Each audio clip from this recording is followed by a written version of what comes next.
Nous ne sommes pas dans la maltraitance, mais nous ne sommes plus dans la bientraitance. Des conditions de travail qui se dégradent et la Covid n'y est pour rien. L'actualité en bref, c'est ce jeudi le débrayage d'une grande partie du personnel, infirmières, aides-soignantes et administratifs, soutenus par des résidents et des familles devant le foyer de l'association des paralysés de France à Épinal. L'appel de la CGT à manifester est national et cet établissement en particulier reflète une situation criante de sous-effectifs. 50 personnes en situation de handicap sont hébergées, accompagnées par une trentaine de salariés qui se disent épuisés. En cause notamment un turnover à la direction depuis 4 ans, une directrice adjointe qui avait assuré l'intérim, aujourd'hui démissionnaire. Dans l'équipe, il n'y a plus que 2 infirmières au lieu de 3. Le personnel de ménage et les animateurs sont sollicités pour la toilette des résidents et les agents de soins en bas de l'échelle des salaires n'ont pas eu droit aux primes du Ségur de la santé. Une délégation devait être reçue par la direction.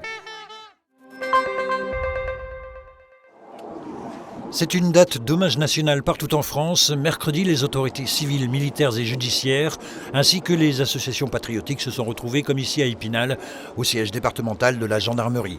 Des autorités qui ont rendu hommage au personnel victime du devoir, et notamment aux 3 gendarmes décédés depuis ce début d'année. Mais 2022 voit aussi un ajout au protocole avec désormais la remise de distinctions à des militaires méritants. C'est ainsi que le préfet des Vosges a procédé à la remise de 2 médailles échelon bronze pour acte de courage et de dévouement à l'adjudant Sébastien Eloff de la brigade de Fraise et au gendarme Bastien Bernard de la brigade de proximité de Corcieux qui le 29 mai dernier ont tous 2 sauvé la vie d'un homme qui avait tenté de mettre fin à ses jours. C'est une marée bleue qui a déferlé ce mercredi soir au Palais des Sports d'Épinal qui sonnait le creux comme rarement. Un public forcément lassé de voir jouer une équipe qui n'est pas au niveau de sa division, la Nationale 1. La saison de l'ASGE devient un vrai calvaire. C'est cette fois Orchy qui s'est repu de la faiblesse des locaux, privé certes de leur capitaine Loïc Zigan, dans un match sans enjeu pour les 2 équipes qui ne joueront pas dans la même poule en deuxième partie de saison. Ce sont les Playdowns qui attendent l'AS Golbe Épinal, battus 104-57.